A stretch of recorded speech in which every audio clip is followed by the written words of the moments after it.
얼마 전 방언에 대한 영상을 올린 후에 많은 분들이 이런 문의를 주셨습니다.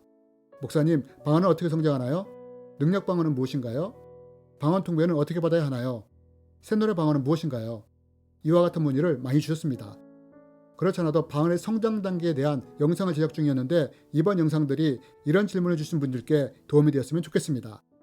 그래서 이번 시간에는 방언 시리즈 9번째로 방언이 어떤 과정을 거쳐 성장하는지에 대해 함께 나누기 원합니다. 여러분, 과연 방언은 어떻게 성장할까요? 우리는 이것을 성경을 통해서 찾아볼 수 있습니다. 사도 바울이 이미 성경에 이에 대해 기록해 놓았기 때문입니다. 그렇다면 여러분, 사도 바울은 우리의 방언이 어떻게 성장한다고 말할까요? 우리는 사도 바울이 기록한 고린도전서 14장을 통해 이것을 알 수 있습니다. 방언을 말하는 자는 자기의 덕을 세우고 예언하는 자는 교회의 덕을 세우나니 나는 너희가 다 방언하기를 원하나 특별히 예언하기를 원하노라. 그러므로 방언을 말하는 자는 통역하기를 기도할지니. 여러분, 사도 바울이 이 말씀들을 통해서 말하고 있는 것이 무엇입니까? 사도 바울은 방언은 자기의 덕을 세운다고 말하고 있습니다. 반면 예언은 어떻습니까? 교회의 덕을 세운다고 했습니다. 그러면서 사도 바울은 5절에서 우리가 다 자기의 덕을 세우기 위해서 방언을 말하기를 원하지만 특별히 교회의 덕을 세우기 위해서 예언하는 것을 원한다고 말하고 있습니다. 그러면서 이와 함께 사도 바울이 말하고 있는 것이 무엇입니까? 이것을 위해 방언을 말하는 자는 통역하기를 기도하라고 말하고 있습니다. 여러분, 여기서 사도 바울이 우리에게 주는 메시지가 무엇입니까? 사도 바울은 우리가 자기의 덕에 머무는 수준이 아니라 방언으로 지속적으로 기도함으로 통역의 수준인 통변과 예언의 단계까지 성장하여 교회와 사람들에게 유익이 되는 사람이 되라고 말하고 있다는 것입니다. 여러분, 사도 바울은 이렇게 말씀들을 통해서 우리가 방언을 통해 어떻게 성장하는지에 대한 방향성을 제시해주고 있습니다. 그렇다면 여러분, 사도 바울이 이렇게 방언 성장의 방향을 제시해 주었는데 우리는 어떤 과정을 거쳐서 이 단계까지 성장하게 될까요?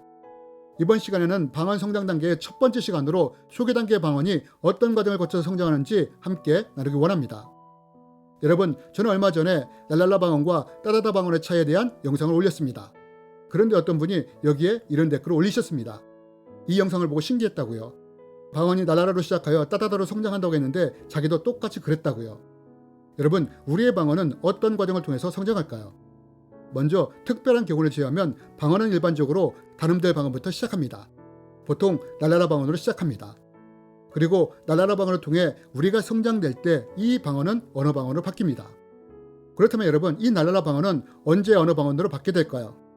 일반적으로 이것은 우리의 신앙의 집이 견고히 세워질 때 랄랄라 방언이 언어 방언으로 바뀌게 됩니다. 여러분, 사도 바울은 말합니다. 방언은 자기의 덕을 세운다고요. 그러면 이 자기의 덕이 무엇이냐? 헬라어 원문에 보면 자기의 덕을 세운다는 말은 오이코도메어로 집을 짓다, 건물을 세우다라는 뜻이 있습니다. 방언을 통해 자기의 덕을 세운다는 말은 방언을 통해서 자기의 신앙의 집을 세운다는 말입니다. 방언을 통해 신앙의 집인 믿음이 견고히 세워지는 것입니다. 이것이 랄랄라 방언이 하는 역할 중에 하나인 것입니다. 그런데 여러분, 우리는 주위에서 종종 방언을 랄랄라로 시작하는 것이 아니라 바로 언어 방언으로 시작하는 사람들을 봅니다. 그럼 왜 이런 분들은 랄랄라로 시작하는 것이 아니라 언어 방언으로 시작할까요? 그것은 이미 이런 분들에게는 믿음이 세워져 있기 때문에 방언을 받을 때 바로 언어 방언을 받거나 혹은 랄랄라 방언을 받더라도 금세 언어 방언으로 바뀌게 되는 것입니다. 여러분, 방언은 이렇게 단음절 방언으로 시작하여 언어 방언으로 성장하는 것입니다. 그러면서 방언의 성장과 함께 수반되는 것이 있습니다. 그것이 무엇이냐? 그것은 우리 안에서 영적인 변화들이 일어나기 시작한다는 것입니다. 사도 바울은 말합니다. 방언을 말하는 자는 사람에게 하지 아니하고 하나님께 하나니 이는 알아듣는 자가 없고 영으로 비밀을 말함이라. 여러분, 사도 바울이 뭐라고 말합니까? 방언을 말하는 자는 사람에게 하는 것이 아니라 하나님께 한다고 합니다. 즉, 이렇게 방언을 통해 사람이 아니라 내 영과 하나님 사이에 교통의 통로가 열리게 되는 것입니다. 내가 방언으로 기도할 때 이런 영적인 변화가 일어나는 것입니다. 그러나 문제는 내 영이 기도함으로 우리가 이 방언을 알아듣지 못한다는 것입니다. 나에게는 비밀이 되어버리는 것입니다. 그래서 사도 바울이 이 비밀을 알아들 수 있도록 통역을 위해 기도하러 가는 것입니다. 내 방언이 성장하여 방언 통병이나 예언의 단계에 이르게 된다면 이 비밀을 통역할 수 있게 되기 때문입니다. 하지만 지금 내가 내 방언을 알아듣지 못한다 할지라도 이것만은 꼭 기억하시기 바랍니다. 내가 알아듣지 못할지라도 방언을 통해서 내 영과 하나님 사이에 교통의 통로가 열렸다는 사실을 말입니다. 여러분, 이것이 우리에게 일어나는 첫 번째 영적인 변화인데 그러면 이와 함께 우리에게 일어나는 또 다른 영적 변화는 무엇일까요? 여러분, 방언은 성령님이 주신 것입니다. 그래서 방언에는 영적 권세와 기름 부음이 있습니다. 그러므로 방언을 많이 할 때 어떻게 되느냐? 방언의 영적 권세와 기름 부음으로 인해 우리의 영적 권세가 강해지게 됩니다. 물론 이것은 눈에 보이지 않습니다. 그런데 여러분, 우리 눈에는 안 보이는데 악한 영들은 이것을 본다는 걸 아십니까? 어느 날 축사를 하는데 악한 영이 드러났습니다. 그래서 취조하면서 물었습니다. 예수 그리스도의 이름으로 명하노니 너희 악한 영들이 가장 두려운 사람이 누구냐? 라고 말입니다. 그러자 악한 영들이 뭐라고 대답한 줄 아십니까? 기도하는 사람이라고 대답했습니다. 그렇다면 여러분, 악한 영들은 어떤 기도하는 사람을 두려워할까요? 식사 기도를 잘하는 사람을 두려워할까요? 아니면 대표 기도를 유창하게 하는 사람을 두려워할까요? 여러분, 악한 영들이 어떤 사람을 두려워하느냐? 바로 방언으로 지속적으로 기도하는 사람을 두려워한다는 것입니다. 왜요? 성령님이 주신 방언에는 영적 권세와 기름 부음이 흐르기 때문에 우리가 방언으로 지속적으로 기도할 때 우리에게 영적 권세가 생기기 때문입니다. 여러분, 이래서 악한 영들이 기도하는 사람을 두려워하는 것입니다. 그래서 방언을 받았을 때 내 안에 해결되지 않은 상처나 죄의 악한 영이 숨어 있었다면 그 악한 영들이 방언을 못하도록 방해하는 것입니다. 입을 잡거나 목을 잡거나 몸을 잡을 수 있다는 것입니다. 이래서 방언이 거칠고 거슬리게 나올 수 있다는 것입니다. 그러면 악한 영들이 이렇게 방해하느냐? 방언을 통해 우리 영적 권세가 강해지면 자신들이 그 안에서 견딜 수 없게 되기 때문입니다. 그래서 방언을 못하도록 방해하는 것입니다. 방언을 왜곡시키고 변질시키는 것입니다. 여러분, 이것이 우리가 언어 방언으로 지속적으로 기도할 때 우리 안에서 일어나는 두 번째 영적인 변화입니다. 그리고 이와 함께 우리가 악한 영을 대적할 수 있는 능력이 생기는 것입니다.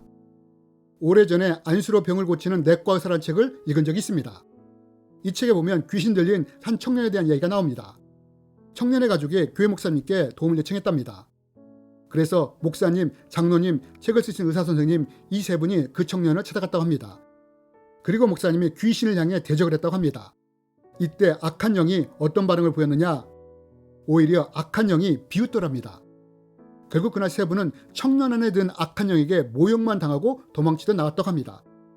여러분, 사도행전에 보면 세계와 일곱 아들들도 이렇게 당하지 않았습니까? 여러분, 이것이 바로 우리에게 영권인 영적 권세가 없을 때 일어나는 일입니다. 그런데 내가 지속적으로 방언으로 기도하면 어떻게 되느냐? 영적 권세가 강해지므로 우리가 명령할 때 악한 영이 굴복하는 것입니다. 피하는 것입니다. 그래서 예수님이 기도 외에 다른 것으로는 이런 종류가 나갈 수 없다고 말씀하신 것입니다. 기도 외에 영적 권세를 강하게 만드는 것이 없기 때문입니다. 여러분, 이러한 것이 언어 방언 단계에서 일어나는 영적인 변화들입니다. 그럼 여기서 우리가 더 지속적으로 방언으로 기도한다면 어떻게 될까요? 이럴 때 우리가 자기의 덕을 세우는 수준을 넘어서 교회와 사람들의 덕을 세우는 단계로 더 가까이 가게 되는 것입니다. 그러면 이것은 어떤 과정을 통해서 성장하느냐? 여러분, 이에 대해서는 다음 편에서 더 자세히 다루기 원합니다. 주님의 이름으로 여러분을 축복합니다.